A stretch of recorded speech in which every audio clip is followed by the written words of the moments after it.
Are you an inspiring entrepreneur looking to build a strong brand and achieve financial success? What financial management skills do you consider crucial for navigating the ups and downs to entrepreneurship? Positioning your brand strategically is key to standing out in a crowded market. My guest, Frederick Cary, shares his expertise in branding, purpose, and financial management for entrepreneurial success. Welcome to Biz Help For You, the show that saves you the expensive learning curve by providing advice from industry experts in every facet of the entrepreneurial journey. Too many small businesses collapse. According to the U.S. Census Bureau, 20% fail within their first year, and less than 35% make it to their 10th anniversary. The goal of this podcast is to change that statistic. So if you're interested in learning more to be a successful entrepreneur, tune in today. Now, let me tell you a little bit about my guest today. With his entrepreneurial spirit, Fred started many businesses in different industries, created many successes, and acquired thousands of lessons along the way. His desire to give back to a community of like-minded eccentrics led him to create Idea Pros, the world's first super venture partner, a company that could roll up its experienced sleeves and provide every entrepreneur with the opportunity to see their vision become a real company with a real product. He also produces a weekly show for entrepreneurs that has been viewed by over 4 million people. So, Frederick, welcome to the show. Hey, it's really great to be here. It's actually been viewed by over 100 million people. My assistants aren't as good as yours, apparently. That's Hi, how a are you? lot of views. So Yeah. you're making an impact, which is awesome. And that's why I even have my podcast. Really, I want to help the entrepreneurs be successful and too many fail. So we're going to talk about, what businesses can do Yeah. to be successful. But before I get into questions that I have for you, I'd love for you just to share your story and how you began the company that you have now to help the entrepreneur. Yeah, I've been an entrepreneur all my life, really. I did take a 10-year stint as an attorney, but I was very entrepreneurial in that part of the process as well, trying to do things differently. And along the way, as you said, thousands of lessons, good and bad. The journey into entrepreneurship is very lonely, and there's not any cohesive rule book to help you along the way. So after I did 10 different companies I started, two of them I took public, two others were acquired by public companies, and I have one that's still private that does about $800 million a year now in revenue, but all of them I started from a paper napkin idea, basically the proverbial paper napkin. And I started Idea Pros a few years ago because now it's all about entrepreneurship. When I was a kid, and maybe even when you were a kid, it was all about the rich people were the doctors and lawyers and the business owner down the street and the movie stars and the athletes. Of course, still some of the rich people, but all we think about now is entrepreneurs. And everybody wants to have their own way in the world, to do their own thing, be their own boss. But the reality is, despite social media making it look really easy, if you look at the statistics, 94% of successful entrepreneurs, which multimillionaires, billionaires, they all went to really prestigious schools. 60% of those have advanced degrees from those schools. They know how to play the insider game. And the rest, the 95% of us, are outsiders. We don't have the rule book. We don't have the access to capital. We don't have the connections that we need to really make it. And so I started Idea Pros basically to turn outsiders into insiders. That's why I started it. I'm trying to give back. Well, honestly, I love that that's the reason why, because it's so true. So many of us start businesses because an opportunity presents itself, or maybe someone had a hobby that someone says, you're great at this, you should turn it into a business. A lot of people lost jobs during COVID, so they did what they had to do, to start a business. But so many have no experience, no family or friends or anyone around them that have even been entrepreneurs. And so, like you said, they're going on this path alone and trying to be successful. And there are so many things that could happen when you don't know what you should be doing. So having a mentor or resources, I think, are really important.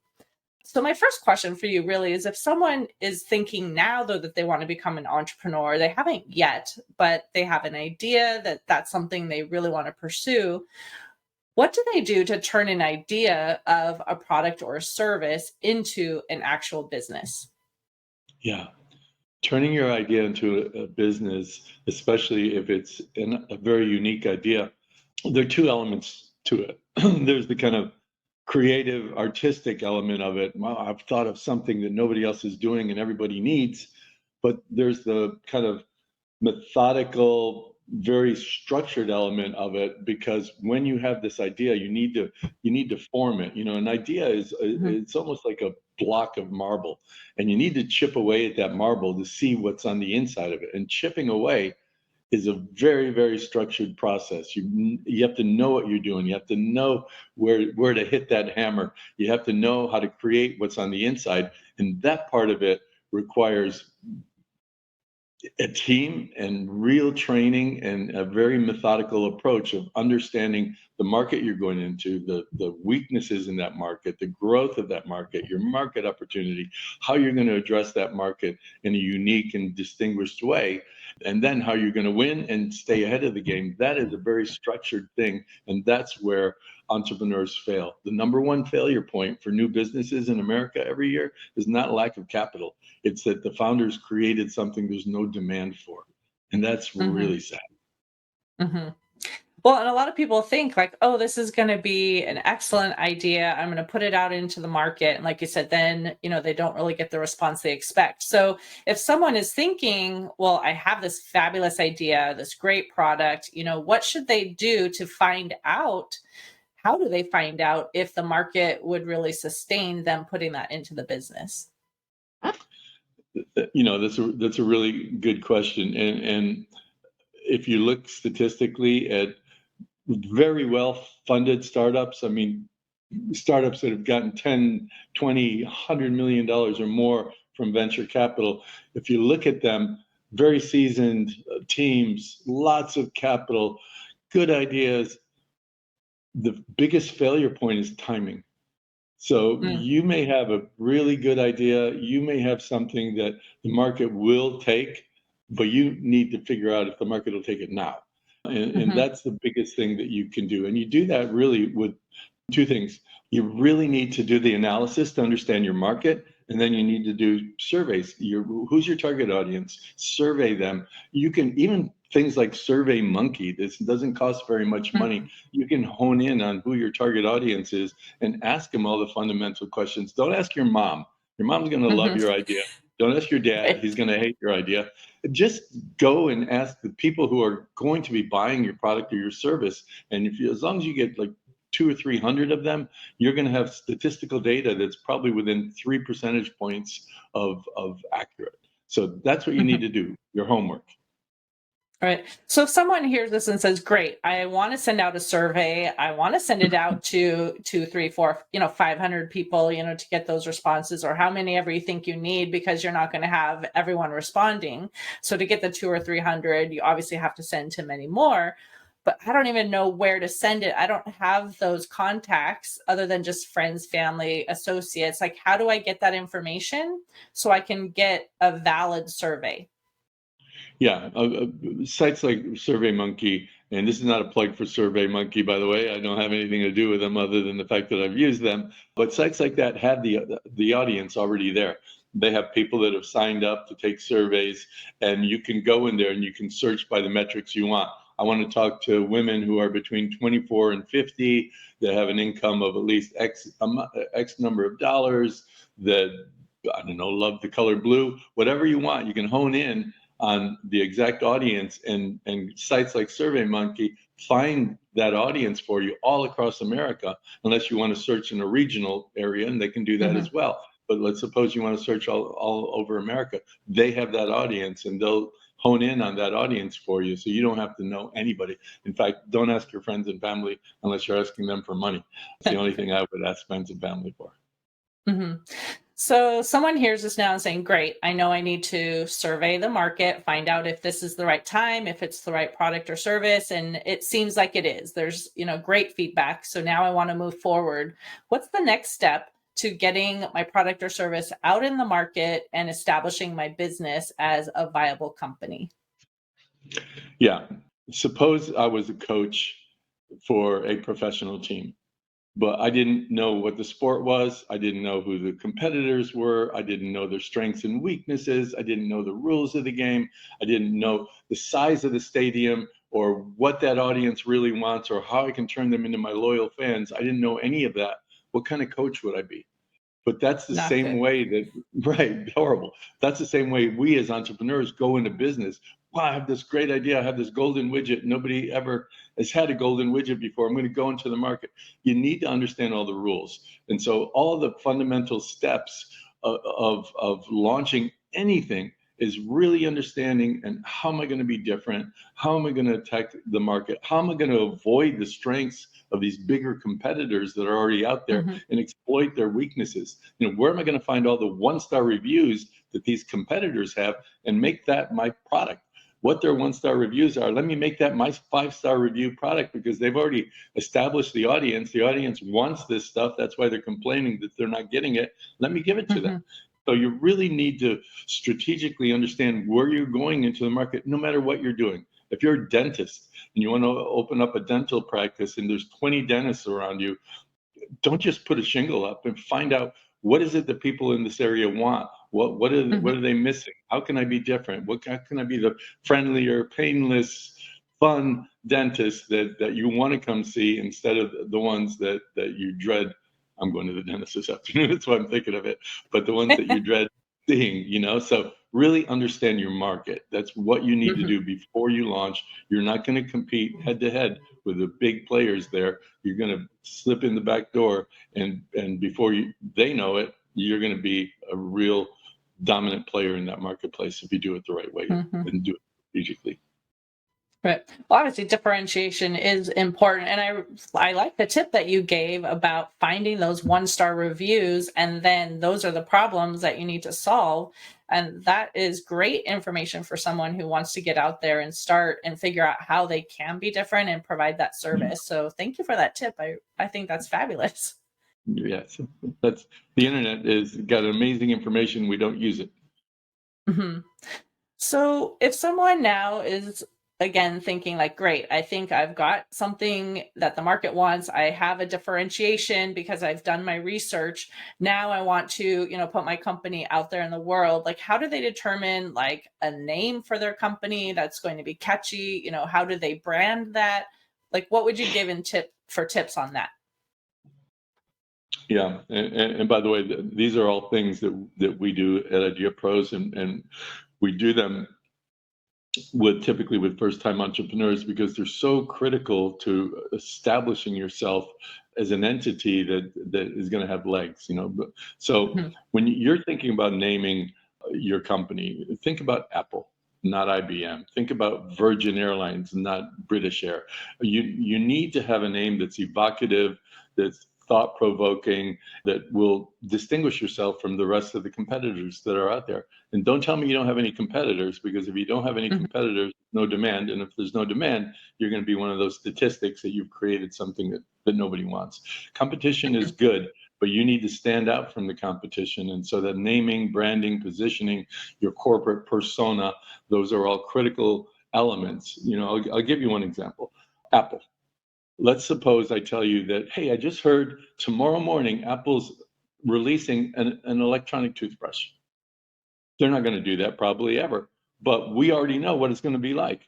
We already know it's going to be sleek colors. It's going to be able to tell you whether you're brushing properly. It's going to have all sorts of advanced features. And of course, when you drop it, it's going to break in little pieces like iPhones. But the reality is you're going to know what that product is going to be like, the features, the functionality, and the actual build, the engineering quality of it. You can know all that stuff because you know Apple, and you know Apple Mhm. because they're in your face every day saying what they are, and that's the persona that they've become in your mind. That's what you need to do, whatever your business is, so people understand who you are. And you can do that with evocative names. You can't do that with a descriptive name like, Joe's Toaster Company. Hmm.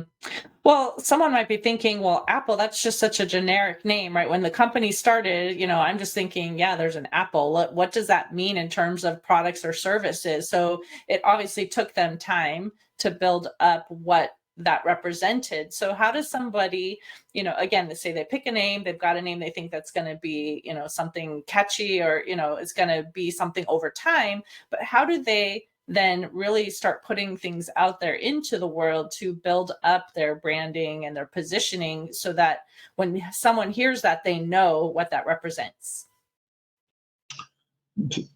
Think of it this way. You and I can spend a half an hour talking to each other over a glass of wine or a cup of coffee, and half hour into it, we'll kind of get a sense of what we're like, what we're all about. We're not going to know everything about each other, but we'll have a good sense of the type of person that we generally are. Hmm. You don't have that luxury with a company, and so the only way, and by the way, you want that luxury because you want people to relate to you in the way you want to be relatable. And Hmm. so you need to be pushing all the time. Apple, what do I stand for? All right, well, number one, Apple, I'm different. We have a bite out of the apple. What does that mean? We're going to be innovative. We're going to be a company like Newton. The apple fell, and Newton figured all this stuff out. An apple a day, keeps the doctor away. All these sort of evocative things relating to an apple, and then you build your whole brand persona around that. So everything you do has a consistency to it that really accentuates the underlying reason that Apple exists. And with Hmm. Apple, everything they do starts with their why, right? Hmm.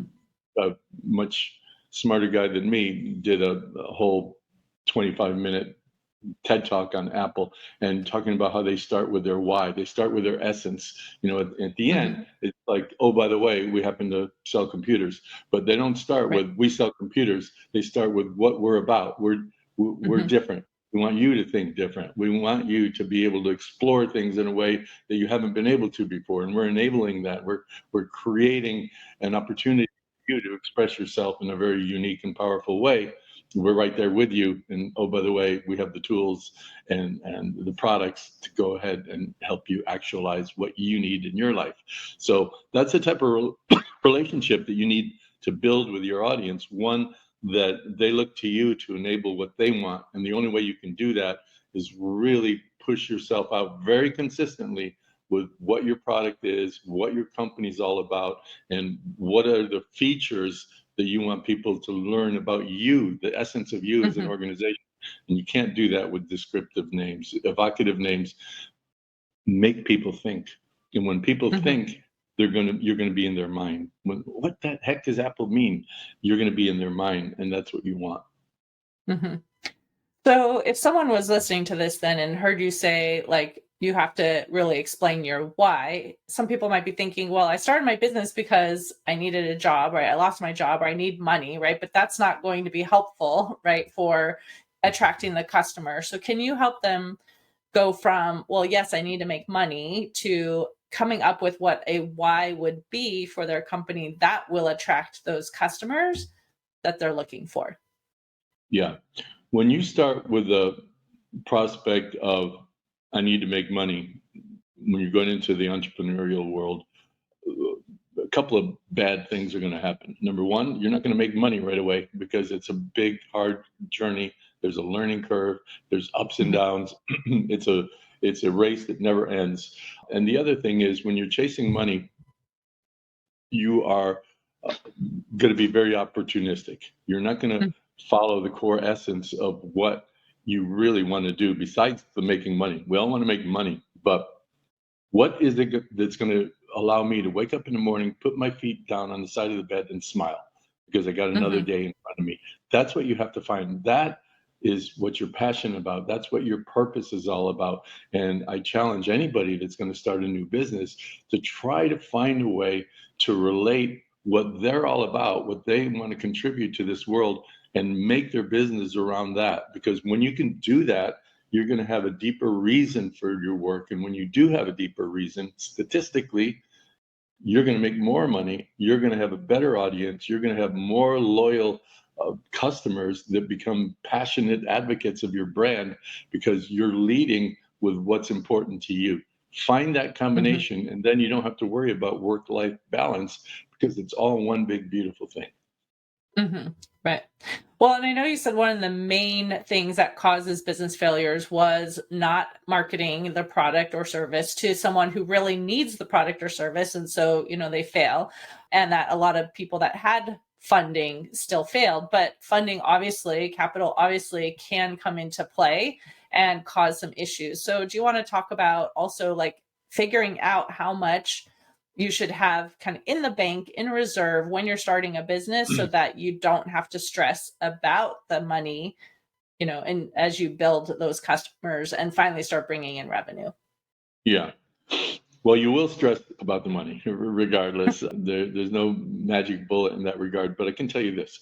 In today's world, if you're going to build a company, more than a mom and pop hot dog stand down the street, the reality is in today's world, you have to be a financial CEO. You're Hmm. either raising money, just closing a round, thinking about your next round. And the reason is if you want to become a relevant organization, your cash flow is never going to be able to keep up with your growth, right? Let's Hmm. suppose beyond your wildest dreams, you're doubling in revenue every single month. The problem is it's last month's revenue that's going to pay for this month's expenses. And if you're Hmm. doubled, then you're going to have a lot more money in marketing, a lot more overhead dollars, a lot more delivery of the products or services that you have to spend money for. And so you can only grow at a certain level with your cash flow. So you'd have to be constantly thinking about money. In fact, I do almost every month I do something on pitching, on how to pitch, and it's free. It's a couple hours. If you go to ideapros.com, you'll be able to see when the next one is. But you have to be able to ask for money. And Hmm. 85% of entrepreneurs, when they start, they're self-funded. They get a Hmm. second mortgage, they borrow from their 401k plan, they sell their sailboat that they spent 3 years saving up for, like I had to do in my 20s when I started my second company. They do something to self-actualize the capital that they're going to need to grow. But the next thing is asking friends and family, and that's a real talent. And Hmm. migrating from there to angel groups, to venture capital, to private equity, that's a mountain that you're climbing every single day. But you need to learn how to do it, and that requires you to really understand your marketplace, your place in that market, your growth metrics, and how you're going to achieve those metrics, because people are not going to give money to somebody that just wants to do something because they need money. Hmm. Right. Well, and there's so much that goes into the finance to an understanding, the difference between profit and cash flow and all of that too. So I think it's also important for them to have at least a basic understanding of all of the financial information, even if you have outsourced bookkeeping and a CPA and all of that too, because like you said, you need to be able to look at your information and understand what that is telling you for your financial picture. So do you have any tips for, someone who's ready to start again? Maybe they're even a creative person and they feel like I'm not great at understanding those, logical numbers. Like what tips can you give to help them just get a basic understanding so that they can really review their finances and know where they're headed? That's a big failure point with us as we start the entrepreneurial journey. We'll look at, wow, we're making so much money, but the cash isn't coming in. I signed $100,000 contract, but they pay me over 6 months, and I need to front load all the products I need to deliver to this company. And so you look at the growth of your organization, but you don't pay enough attention to the numbers underneath that growth. And the most Mhm. critical number is your cash flow. How much money is coming in, how much money is going out every month, and how do I control, by increasing the money coming in and decreasing the money going out, how do I stay on top of that? So the biggest tip is, regardless of whether you hate numbers, whether you hate finance, whether you don't know anything about accounting, you need to wrap your arms around it, and you need to bring somebody in, or more than one person in, to help you manage Mhm. those things, but stay on top of it. Look at those numbers, learn all about them, because it's going to be your life or your death. So true. That's why we tell our clients too, like we will sit down with you. You may not understand what all this means. I even created a glossary of terms so they would understand what everything means, and that's a free download. But it's so important to really know what is on the profit and loss report. What does the balance sheet represent? Cash flow. Why does it say I'm profitable, but there's no money in the bank, right? All those are important things to understand. Right. So, but I know we're getting to the end of the time we have together. So I wanted to ask if you have any final tips that I didn't think to ask you that you want to pass along to our listener. Yeah, the one thing I'd like to pass along is the fact that when you start that entrepreneurial journey, you're doing everything by yourself for the most part. Mhm. Your marketing, your sales, your customer service, your operations. And there's a transition point that you need to learn to embrace. And it's very hard for us as entrepreneurs. You need to go from a founder to a leader. And you Mhm. do that by bringing in people that are smarter than you in their skill sets that they have, and trust them, rely on them, enable them. I think it was the founder of Virgin, speaking of Virgin, Richard Branson, who basically said what he does is, they find a really good idea, they surround themselves with really, really good people that can help, and they get the hell out of the way. And that's what leadership is all about. That transition from entrepreneurship to leadership is a very, very hard one for us to do. But when it's time for you to Mhm. do it, embrace it and do it, and bring in a team that can really help you get to that next level, because you're not going to do it by yourself. Mhm. Well, that's a great tip because so many people do start on their own and then it's hard for them to let go and delegate. And, sometimes the ego gets in the way because, yes, this person is going to be better at it than me. But if you want to have that company continue to grow and you not have to do everything, you need to be able to do that. So thank you for Exactly. sharing that tip as well. But I want to Exactly. ask if you have an offer that you would like to extend to our listeners. And if anyone has any additional questions or they want to touch base with you, how can they reach you? Okay. I'll start with how people can reach me, and this drives my assistant crazy. You can just write directly to me. It's fred@ideapros.com, and I'm happy to answer any questions that you have. As far as any type of offer, if you go to ideapros.com, you're going to see the very first thing you're going to see is free membership. I encourage everybody to do that, regardless of where you are in your entrepreneurial journey. The very first thing you're going to get with that free membership is a PDF that goes into 7 things that every entrepreneur needs to know to start a successful business. And it highlights these different 7 things. And once a day for the next 7 days, you're going to get an email from me that has 4 or 5 paragraphs that dives deeply into that one of the 7 things. There's a 20-minute video that goes along with it. You get that every day for 7 days. And then once a month or so, we have different, again, very free and very informative webinars and workshops that you get to attend for nothing. We do try to make money as well, so there's always an upsell, an opportunity for you to work directly with us. But again, go to ideapros.com, click on the free membership. It's very valuable information that you can get every single week, and then the live interactions every single month to help you grow your business idea. Also, I encourage people to follow me on Instagram. It's official Fred Cary, Cary. I have somewhere around 550,000 followers on there. I post once a day about entrepreneurship, personal development, always trying to do the right thing, how to find your purpose and align that with your business. Spend a minute a day with me. I think that'll help you along your journey as well. Perfect. Well, thanks, Fred, for being a guest on my show and really just talking about this journey for those who are starting their businesses. And, there's so much to know and Yeah. just giving them some tips on what they could do to start off doing really well Yeah. instead of just trying to flounder and figure out what's going on. So thank you so much. Well, I enjoy being here, and I really want to help as many entrepreneurs as possible. And thank you for giving me the opportunity to do so today. Thank you, listeners, for tuning in today. I hope you found this topic interesting and enjoyed the informative discussion. Would you please share my show with those you know and leave a review on your favorite podcast platform? I'd really appreciate your support.